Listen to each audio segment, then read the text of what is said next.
I'd like to start things off with a Merry Christmas and Happy Holidays from us at Palm Beach Chess and the good people at Chessable. And speaking of the good people at Chessable, they have done it again. Every single one of my courses is on sale, along with a lot of other courses. Check it out. We've got it down in the links for you. Up to 50% off stuff. And you know what? Let's give you a little bit of content today. Speaking of one of those courses on sale, my very first course on Chessable, Master the French Defense. This line is going to be coming directly out of that prep that I played today in a blitz game. And we got some additions coming to you real soon. I love how that text has evolved over time, and I've been improving it for the past 2.5 years as people have questions. And at this point, we have multiple ways, pretty much all the paths are covered, whether it be the classical approach, the Winnower, the Rubinstein, and now the McCutcheon is being added. I'm in the process of recording those videos right now.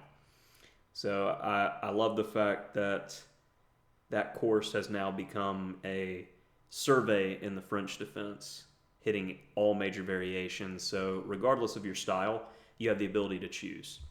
And speaking of flexibility and the ability to choose, that ready expansion for the aggressive Queen's Gambit decline, recording the videos for that as well. All the theory is done. I'm super excited about presenting those lines to you guys.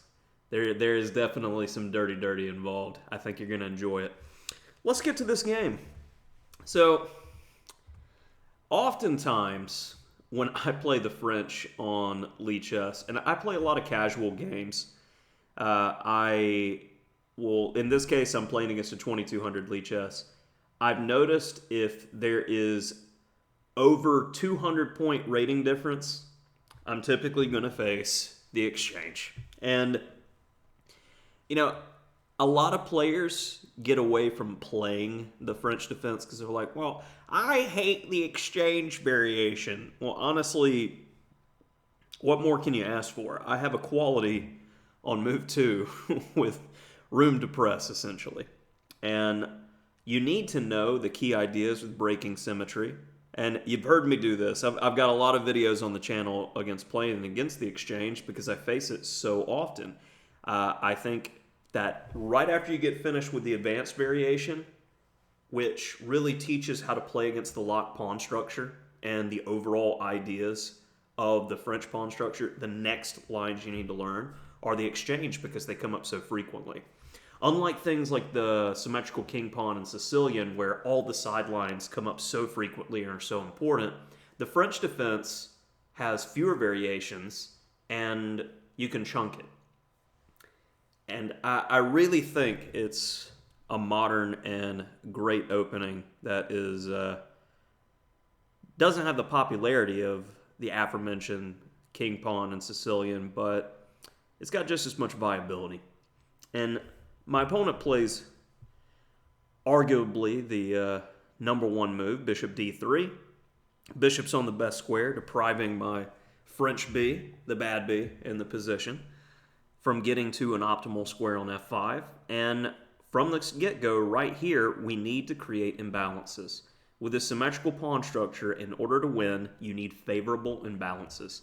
So knight c6, nice memory marker. I'm hitting the d-pawn, so he needs to make a decision. c3, and we've already got our first tiny little imbalance, and this is what we're working for when playing these positions.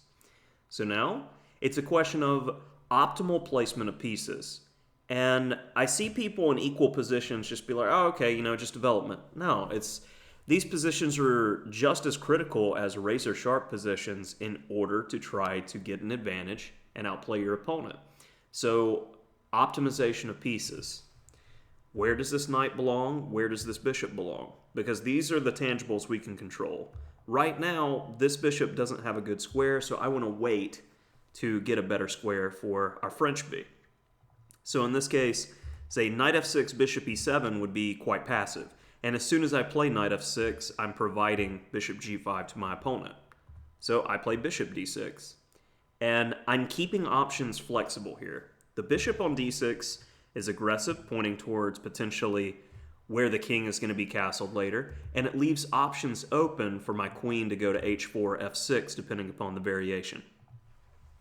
So knight e2, and queen f6 is definitely an idea here. I went with bishop g4, and after f3, bishop h5. And my opponent is able to say, okay, I want to trade off my bad b for your good one. This is why queen f6 might have been a better move, but also I'm going to make him pay for the time of trading off this bishop. If he wants it so badly, okay, knight ge7, you can take. And when you take my bishop, my queen's taking in one go, getting development, and black would be way up in time in the event of bishop takes, queen takes. Notice how all of black's minor pieces are developed or ready to castle. White's now down a full move in a symmetrical position, which in turn means I have taken the white pieces away from the first player. So my opponent goes, all right, queen c2. Okay, well, that's my bad b, so let's go ahead and say, what do you want to do? And I think my opponent would be wise to play knight d2, keep the tension in the position. But this is a good example because my opponent is a 2200 Lichess player. He's not bad by any means. But as soon as one minor error happens, the entire position seems to unravel. And then we get a technical endgame, which we're jockeying for in these positions, which is knight versus bishop. And the game is just smooth after that. Which is why I wanted to show this example game to you guys. Bishop takes g6. And another little imbalance. Now, compare the rooks. That rook's nice on this open file. And at this point, it would not be advised for the white king to try to castle kingside because I can use this open h file with great effect in the future. And this next move cries to be punished. Knight a3, clip, clip. And this pawn structure is going to be white's undoing. Queen d7, flexible. Knight c1 coming around. Knight d3, he wants the b6 square, so no. He castles himself. All right, let's deprive any of white's pieces from that e5 square, and we're also looking at g5 in order to get a little extra space over here on the king side. Queen a4, tickle tickle. And we're hoping for something like bishop d2, making the h-pawn weaker, but, you know, we got space anyway. King b7. No threats over here. And after knight b4, I definitely played a little bit too quick here and pre-moved knight a5. Knight takes b4 is stronger with the king misplaced, and we're going to get a position very similar to what we got in the game. You have the in-between knight takes a2, and I win the a-pawn faster than what I did in the main game. But even with this mistake, it's still instructive. So rook de1, knight f5, and let's start corralling the pawns on the queen side, knight c4. And like I said, this is the type of ending that you're jockeying for. You want a knight versus bishop ending. And most of the pawns are in positions where they cannot be harassed by the bishop. This is the bad bishop in the situation because the center pawns are locked on the same color as the bishop, limiting the scope and strength of the bishop. So a5, kick, and knight d to f6. And I had a feeling my opponent would go for this. And I have my dream position at this point. Rook e7. Happy to take that. Rook e8. Looking to invade on e2. And now there's really nothing white can do to prevent me from getting to one of the weaknesses. So king d1, knight c4. Threatening two different forks here. Knight e3 check, picking up the g-pawn, or knight b2 check, picking up the a-pawn. So the position is done at this point. Now it is a matter of technique. Knight takes a4. And further trades are not going to help white here. Now white, without that rook, And we have that expression in endgames, never trade off your last rook. There's no more counterplay in the position. So I often have students mess up positions like this because they get in a hurry. You're up a pawn, you can completely dominate the position, so there is no hurry here. So what your goals are when facing the bishop in this bishop and knight ending is keep his pawns bad and put your pawns on the opposite color of the bishop, making it to where he has no targets, he can't create any passed pawns, he can't create counterplay, and de facto can't do anything. So b5, no c4 break, no chance to sack in any meaningful way, and it gives our knight the ability to come back to b6 and go back to c4, where it's going to be much stronger than on the edge of the board. So h4, okay, you're letting me get rid of my double pawn. I would ideally like to play g6 f5, but don't want to hang that f pawn in the meantime. So let's go ahead and start trying to get the king over. Bishop g3, good move. Hitting that c7 pawn, making it harder for my king to travel. So let's go ahead and improve the position a little bit. Knight c4. The bishop is cutting off all the forward squares in the knight. Good move. But now my king is going to start traveling a bit. c6, cementing the pawn structure and getting a pawn on the opposite color of the bishop. f4, king e6, preventing that pawn from getting to f5. And as soon as f4 is played, alarm bells should go off that we need to secure the pawn structure. g6, very important move, and f5, making it to where the bishop is even further hemmed in by his own pawns.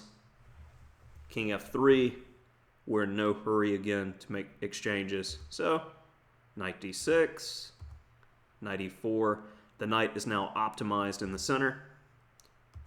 So we come back, takes,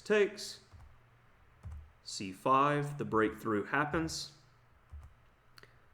b4. And there were many ways to win this ending, but I did not see any counter chances for white.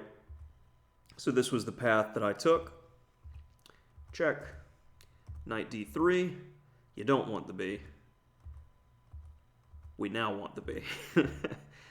Don't deal with passed pawns if you don't have to. And it's very straightforward after this. Don't give your opponent chances for stalemates.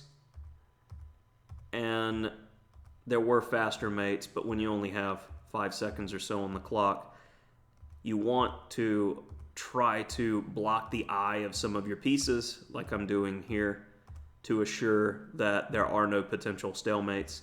So I simply take a few extra moves here where I was in wicked time trouble, and mate is delivered with only a few seconds on the clock. So a little bit of a exchange French for you there, and it's always great. Happy holidays from, again, myself and the good people at Chessable, Palm Beach Chess staff.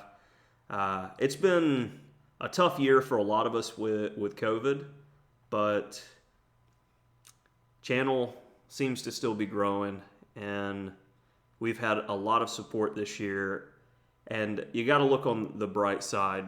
This year for chess, this has easily been one of the best years for chess in my memory as a chess player in my lifetime. I haven't heard about a boom like this essentially since Fischer. So great things have happened, a lot like Beth Harmon with the Queen's Gambit, Walter Tevis's book being a Netflix series which is loved by all people, not just chess players. It's been fantastic for growth.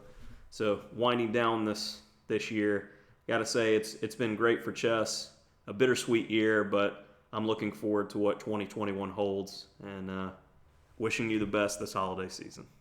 Thanks.